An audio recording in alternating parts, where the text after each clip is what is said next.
பத்தமடையில் SDPI கட்சியின் அம்பை சட்டமன்ற தொகுதி நிர்வாகிகள் கலந்தாய்வு கூட்டம். மாஞ்சோலை தேயிலை தோட்ட தொழிலாளர்களின் வாழ்வாதாரத்தை உறுதிப்படுத்த தமிழக அரசை வலியுறுத்தி எஸ்டிபிஐ கட்சி ஆர்ப்பாட்டம் அறிவிப்பு.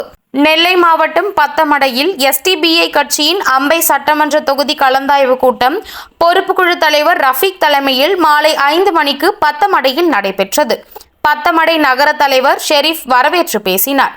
புறநகர் மாவட்ட செயலாளர் கல்லிடை சுலைமான், மாவட்ட செயற்குழு உறுப்பினர் வழக்கறிஞர் முகமது ஷஃபி, வர்த்தகர் அணி மாவட்ட தலைவர் அம்பை ஐலில் ஆகியோர் முன்னிலை வகித்தனர்.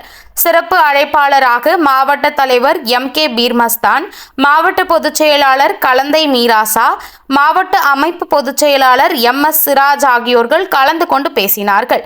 இதில் அம்பை சட்டமன்ற தொகுதிக்கு உட்பட்ட வி.கே.புரம், அம்பை, கல்லிடைக்குறிச்சி, விரவநல்லூர், வெள்ளாங்குழி, சேரன் மகாதேவி, பத்தமடை ஆகிய பகுதிகளின் நகர தலைவர், நகர செயலாளர் ஆகியோர்கள் கலந்து கொண்டனர்.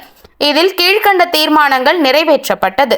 நெல்லை மாவட்டத்தில் உள்ள மாஞ்சோலை தேயிலை தோட்ட தொழிலாளர்களின் வாழ்வாதாரத்தை உறுதிப்படுத்த தமிழக அரசை வலியுறுத்தி வருகின்ற மே 23ஆம் தேதி கண்டன ஆர்ப்பாட்டம் நடத்துவது என தீர்மானிக்கப்பட்டது. தற்போதுள்ள மழைக்காலங்களை பயன்படுத்தி மழைநீரை சேமிக்கும் பொருட்டு அம்பைக்கு உட்பட்ட கால்வாய் மற்றும் குளங்களின் கரைகளை தூர்வாரி மழைநீரை சேமிப்பதற்கு மாவட்ட நிர்வாகம் நடவடிக்கை எடுக்க வேண்டும் என தீர்மானிக்கப்பட்டது. இறுதியாக பத்தமடை நகர செயலாளர் ஆதம்பாவா நன்றி கூறினார்.